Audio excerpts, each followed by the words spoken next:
Ladies and gentlemen, kicking off our Lifelong Learning Conference 2019 is our first keynote speaker. For over 12 years, he has been working in international organizations in the field of lifelong learning, adult learning, and education. He has also led various research and advocacy projects. His topic today is Inclusion, a Principle for Lifelong Learning. Let us put our hands together for Mr. Raúl Valdés Cotera, Program Manager of the UNESCO Global Network of Learning Cities, UNESCO Institute for Lifelong Learning. Mr. Valdés Cotera, please.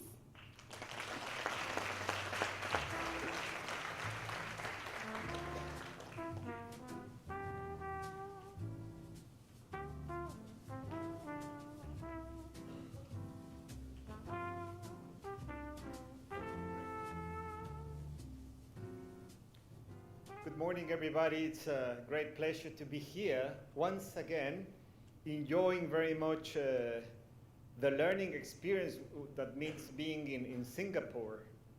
Of course, in a way, it's nice to share what is happening outside in the world as UNESCO representative, but I need to say that I learn much more being here than what I can share sometimes, because I think it's always a pleasure to see how fast Singapore is moving, it's advancing, and facing the different challenges. It's always interesting to learn much more about the synergies that are also happening in the country in many areas. So I want to thank you the chance for being here, mainly to the Institute of Adult Learning. And would like to thank you for the chairman of the Lifelong Learning Council, Mr. Tang Wei, the Professor Chong, the president of USS, and all distinguished personalities, participants in general, friends that we have been seeing each other in different places. It's really nice to be here. Thank you very much. Today, I would like to share with you the relevance that we have in the 2030 Agenda for Sustainable Development. As you know, this very crucial document in the international arena, which has the philosophy of no one left behind. And what does that mean when it comes to education? What do we mean when we would like to have inclusion and equity in education? So I would like to share briefly what we have been doing on that in two dimensions. First, inclusion, inclusive education, thinking on those groups that sometimes are not very much represented in the policies. But second and very important aspect is to think on that population, not from the formal education system, but those ones that are in learning processes. It's true adult learners, but also those learners that are in the community, in the family, in a vibrant environment of learning, that sometimes they don't have access to all these learning facilities. So on this dimension, I would like to discuss with you today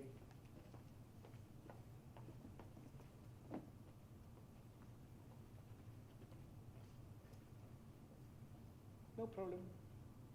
Now it's working.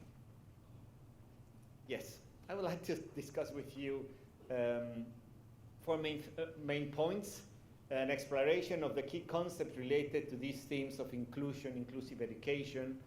Number two, to identify some of the cross-cutting issues that confront these vulnerable groups. A presentation of the contextual factors that shape learning, development, and some challenges that cities are facing in developing inclusive program for vulnerable groups. And I will focus in particular on four. However, I think this is just a very initial research that needs to be expanded. But we'll focus on what it's called youth at risk, and particularly what it's called needs. Those youth that do not have employment or training or education. I will spend also some time explaining importance of migrants, refugees, this mobilization population. Another important group is digitally excluded population and persons with disabilities.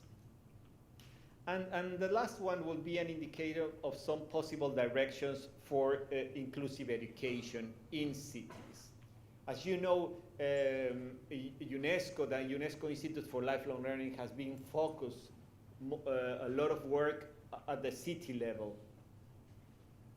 Yes, working always at national level with big frameworks and structures and national policies, but at the end what we have been finding is that cities at the local level are trying to tackle the challenges in a more flexible and fast way. So sometimes the examples we can see from there are quite innovative and very useful to be escalated or to be used in other places in the world. And why cities? I think it's quite important that to notice the big trend that we are facing in today's world. 4.1 billion people are already living in cities, and this is predicted that in 2030 there will be 5.2. In some regions in the world, for example, Latin America, 80% of the population is already living in cities. In 2030, we will have around 41 cities with more than 10 million inhabitants. Half of them will be in China, I need to say. But the trend is there. I mean, it's not that we're promoting cities. No, it's that the trend is moving very, very fast. And cities around the world are facing different challenges. I think that in general, the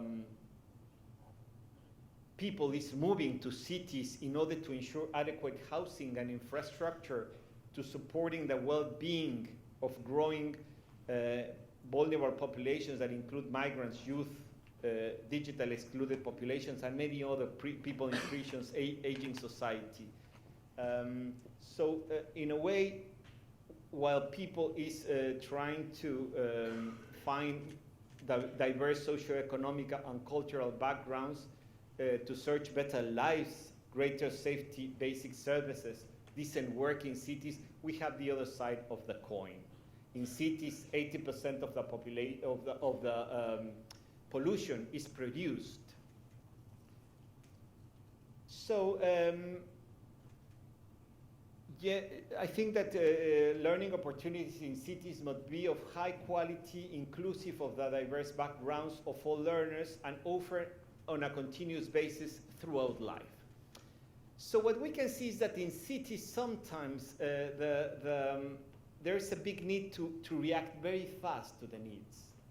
And sometimes the structures, the frameworks, the national policies are not necessarily responding to these challenges.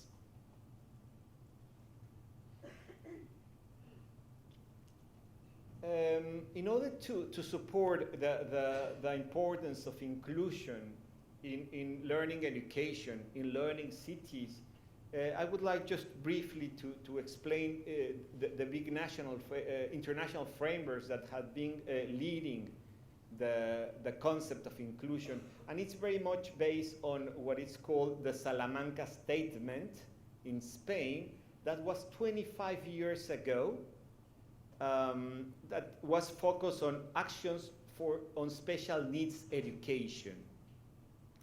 And on that basis, 25 years later, which is this year, in Cali, in Colombia, there was the follow-up at where we had the chance to organize in UNESCO a forum that provided a platform to discuss inclusive education at the national level and the capacity of schools to accommodate and embrace special education needs.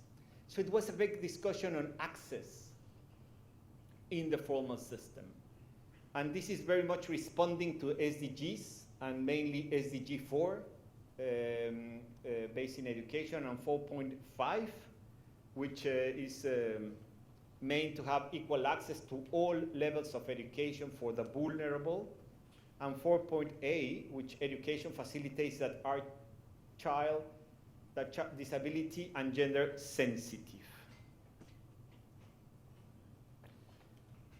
However, this is very much, as you can see, at the national level, and it's very much, as you can see, at the school, formal school level.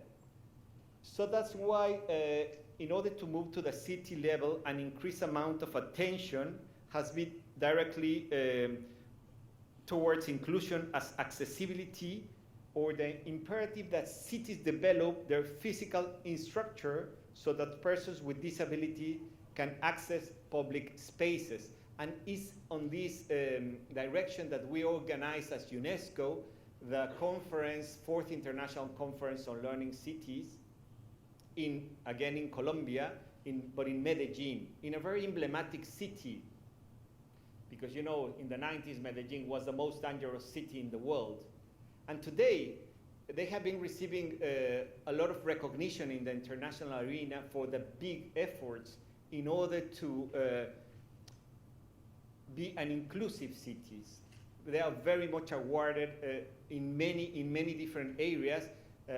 Now they got a prize for being the city of the 4th industrial revolution in the region, but also in creative cities, inclusive city. And it's quite emblematic that they have been always thinking in how to include those ones that didn't have a voice. And this, at the end, is a reflection that really deserves analysis. Because in many regions, the problem with the gaps is generating a lot of violence. And you can see that if you start working, not just trying to respond to the needs of those that have not been included, but also to think when developing policies already on those groups, I think that could make a big difference. So just briefly to tell you what are the main concepts when we're talking about inclusion in education. UNESCO defines inclusion as a process that helps overcome barriers that limit the presence, the participation, and the achievement of learners. And equity is about ensuring that there is a concern with fairness such that the needs of all learners have equal importance. Social inclusion can be defined as the process by which efforts are made to ensure equal opportunities, that everyone, regardless of their background, can achieve their full potential in life. Such efforts include policies and actions that promote equal access to public services, as well as activities to enable citizens' participation in the decision-making process that affect their lives. So it's not just including them in the activities, but really to involve them in the process of developing and implementing the policies and the strategies. In the social inclusion, there is then this concept of inclusive education. And it's also important to distinguish between inclusion in education and inclusive education. Inclusion in education refers to making existing provision more accessible to those who have been excluded, whereas a system of inclusive education is responsive and adaptive to the excluded. It's already thinking while developing the policies. What is important also is that alternative conceptions of inclusive education focus on citizens learning and working outside of formal institutions. This might be manifest through non-formal learning, self-directed learning, in which citizens group actively or co-constructors of their own learning provision, with or without institutional collaboration. And in a way, this is a work that the third sector has been doing quite good. So that's for inclusion. In the other side, we have, what do we mean then with lifelong learning as an inclusive and encompassing and holistic concept? Lifelong learning recognizes a need for people to continue learning throughout their lives, from cradle to grave, and focus attention on all of the diverse settings and modes in which people learn, including informal and non-formal. What is very interesting, and I think it's moving, that we are always thinking on learning outcomes, and I think is the way to go. However, it's interesting that in lifelong learning, sometimes it's not related to learning outcomes, just to learning outcomes, but also how the community or the family or the group or the city is really engaged on learning. How learning is generating a social cohesion process. So it's in one way, it's individualistic because it's related to the learning of the person, but in the other side, learning is also a process in order to build a society. And how learning cities are facilitating this process. They help to realize that universal right to education, promote education for sustainable development, establish flexible learning pathways, and support skills development for employment. The learning cities concept put people in the center of the development. That's the big difference. I mean, there are many networks or many initiatives that take good practices on learning, but the difference of a learning city is it's a public policy which puts the learner in the center of the process. So when you're thinking on the policies, you're thinking on the learner. And which provides a collaborative, action-oriented framework for working on the diverse challenges that cities increasingly face. By promoting education and lifelong learning for all, learning cities facilitate individual empowerment, social cohesion, economic and cultural prosperity, and sustainability. Here the richness, I think, in a way, is that by keeping a lifelong learning perspective, this is to be a very participatory process and a cross-sectorial governance. I mean, we have been talking about this in many ways for many years. The relevance of cross-sectorial, that learning, lifelong learning, is outside the education sector. It's crossing the different sectors of the education sector, but it's also outside the education sector. And it's outside also the government. Includes the private sector, includes the academia, includes the NGOs. So how all these dimensions can be put in practice in order to include the voices that are not, have not been included before. These policies are produced by collaborative groups of stakeholders from local governments, also authorities working in partnership with non-state actors such as civil society, but also it's important to consider the relation between the different levels of governments. So the matrix is quite complex if you think, because it's in the education sector, but in the other sectors of the government. Then outside the structure of the government with other partners, and then in different levels of the country. So this can be quite complex, even in Singapore, which is not a big country, but can be very complex. Because how to put together the same voice of the Ministry of Education and Labor and Health, because learning processes are taking everywhere.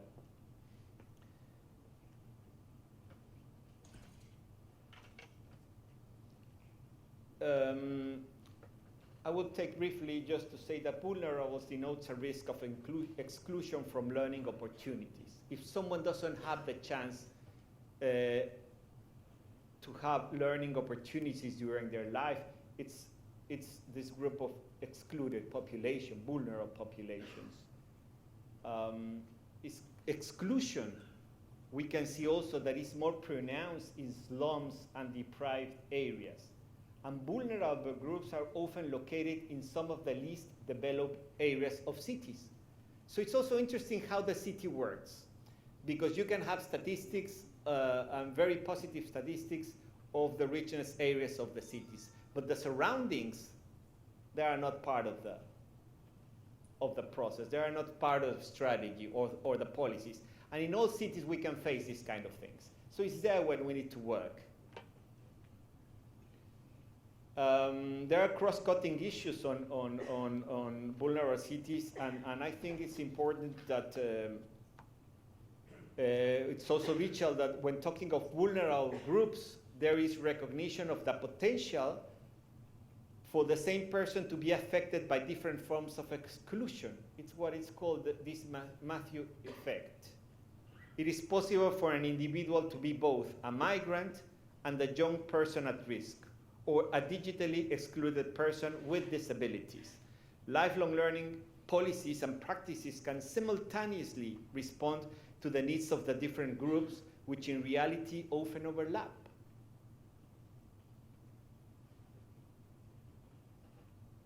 And I think that's quite interesting when you have an indigenous lady that is migrant, that is disabled, and then how to deal.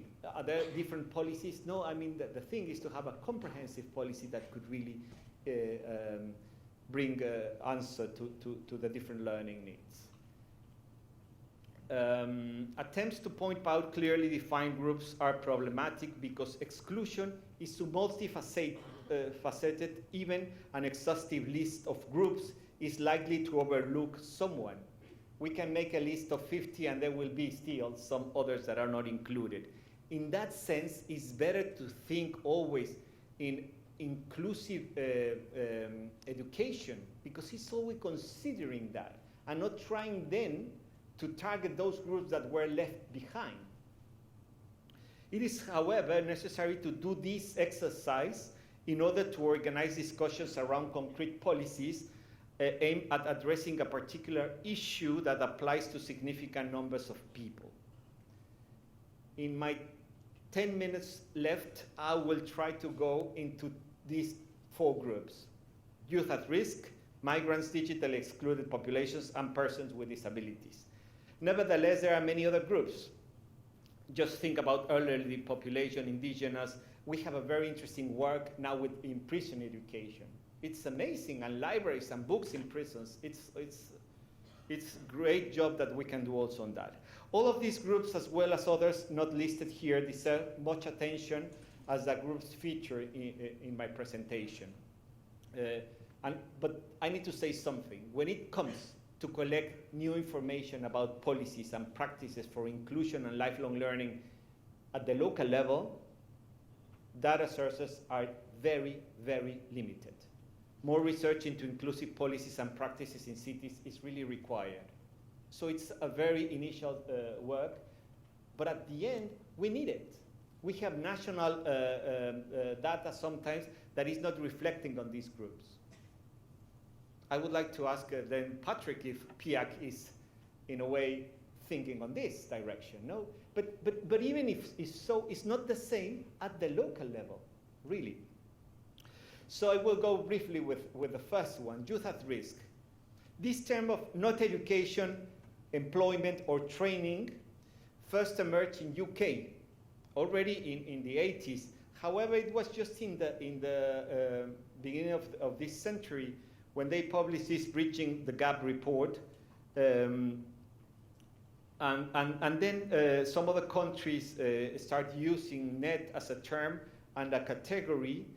But I need to say that this category has been criticized for being too heterogeneous in one way, or in some other instance for being stigmatizing lazy youth that do not work or whatever. It's not really able to report on a population at all, and you will see that that characteristics of the youth classified as need differ greatly from country to country, making cross-country comparison difficult, even at the regional level. Just to think which age are we considering? Most of them are thinking from 15 to 24, some others 6 to 30. But also it's relevant, for example, those people that are, those ladies that are at home, that they work a lot, are considered needs. Or those youth population working in the informal economy, that in many countries this is more than 0.5% of the population. They are needs. So it's a category that needs much more work. A key distinction should be made between policies and practices that seek to prevent young people from becoming needs, and those that seek to re-engage youth population and support them in the transition. You know, the difference is quite clear. I mean, in a way, there are policies that try to prevent that the youth, the out-of-school children is something that is a big trend in the world in different levels of school. However, the analysis for that still needs a lot of work, and it's not related just to school or teachers, it's really the environment. But also there are policies to re-engage them and to try to bring them into school, into the world of work. However, it's a little bit the same problem, because once they engage again in school, they will not remain, because the system is not really able to maintain them. And this is the case in many countries.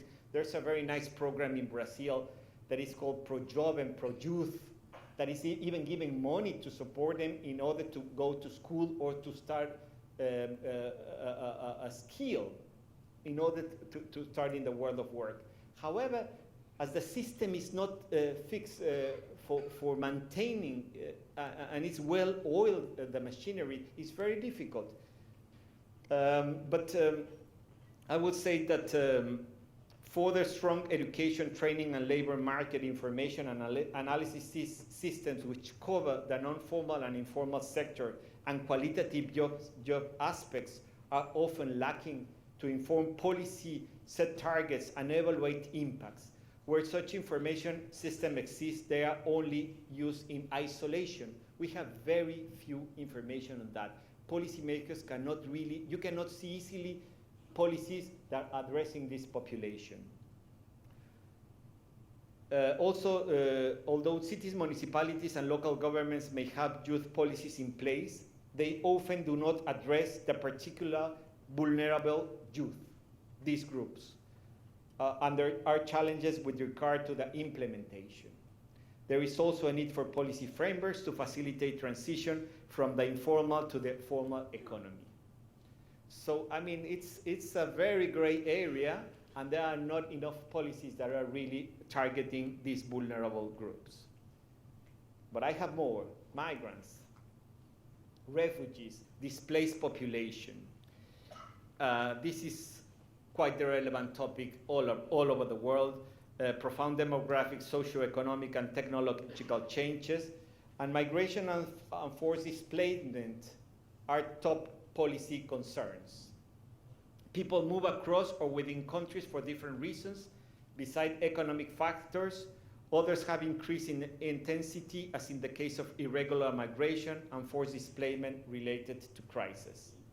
How migrants and refugees integrate into urban communities varies from city to city, depending on many factors, but typically on the capacity of cities to decide which actions should be implemented, how to implement those, and on the funding available. Just to give you a case, in Greece, you know, they're receiving a lot of newcomers. But the thing is that they don't speak the language. So once they are there, what the city of Heraklion is doing is that they have theater classes, so the newcomers could represent, in a way, their frustration, their happiness, how they feel about it, and to start the process in order to then become, to start learning the language, to become part of the society. In the case of Germany, in Hamburg, where I live, also it's very interesting because a lot of people is coming, and of course they need to start with the difficulty of learning a language such as German. But also the first course they need to have is how to treat women,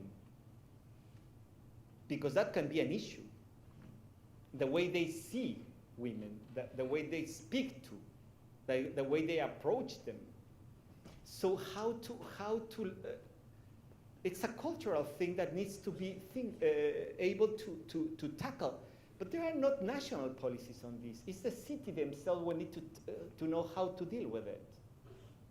Or how are cities dealing with, I'm thinking on the case of refugees, displaced population, yes, in the Arab region, but also in Latin America, where people, they have certain knowledge, but that knowledge cannot be recognized.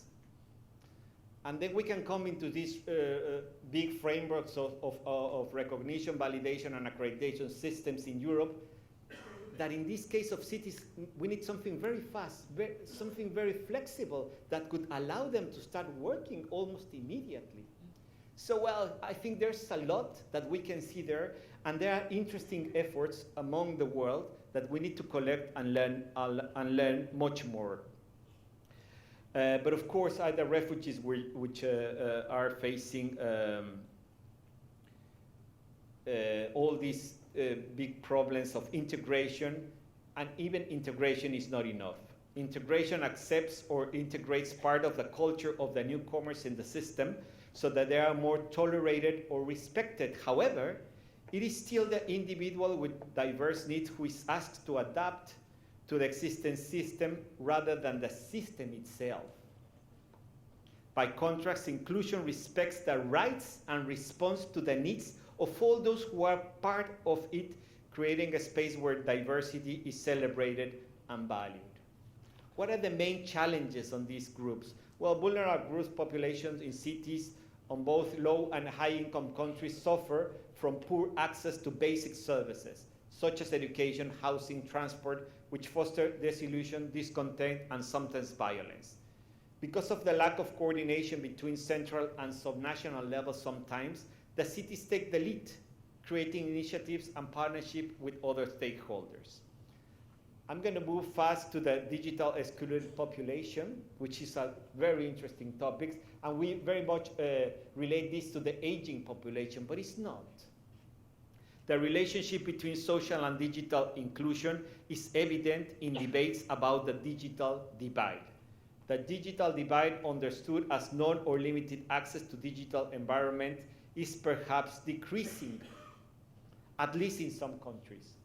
However, this marked progress should be carefully evaluated and weighed against other emerging and more subtle forms of divides. Digital and data literacies continue to have concerning socio-demographic trends of exclusion. So in a way, it's the access, but also is the knowledge and the skills to access to that process. I mean, there are very nice examples of how to engage different groups of society into this new world that is opening gates to lifelong learning all over the world. The last one, person with disabilities, is probably where more policies have been developed, but less practices we are having. I mean, it's a lot of discourse, a lot of debate. However, the cities are just thinking in terms of access, in the ramps, that they could go to school. But when we're talking about participation, where we're talking about the cultural diversity, when we're talking about the chances for learning experiences in this population, it's really still very, very few. So there's a lot, there are many, many challenges, and I think that this really opens the door to understand the relevance of inclusion, not just in terms of access, or to expand the conception of what does access mean. As time is running very fast for me, just for me, I would like just to briefly, what are the main directions on learning cities and education cities to consider? I think we did remain on that we are under research on this topic yet. One of the significance of lifelong learning and sustainable development. I mean, if we really want to leave no one behind, we need to work harder on this area. Learning cities should, or the learning, inclusive learning should reaffirm the importance of what is already known more at the formal system, while developing a more holistic understanding of inclusion, of lifelong learning. Also to broaden inclusive education in formal schooling to inclusive formal, non-formal, and informal learning. To expand cities' responsibilities for inclusion to the cultivation of social inclusion across all spheres and spaces. Really to have a vibrant learning environment in families, communities, workplaces, libraries, universities, museums, digital platforms, and beyond. This means recognizing the importance of access and participation for vulnerable groups, while going further by ensuring their involvement in the design and implementation of inclusive learning opportunities. Exchanges between cities during the processes of understanding what is happening abroad is super important and will provide further insight to guide policy initiatives. I think this is a very important, interesting arena that deserves a lot much discussion, but it's just to open the gate of something that has been already commented in many spaces, but always at the national level, always at the level of schools. But I think now it's time to open strongly to society. Thank you very much.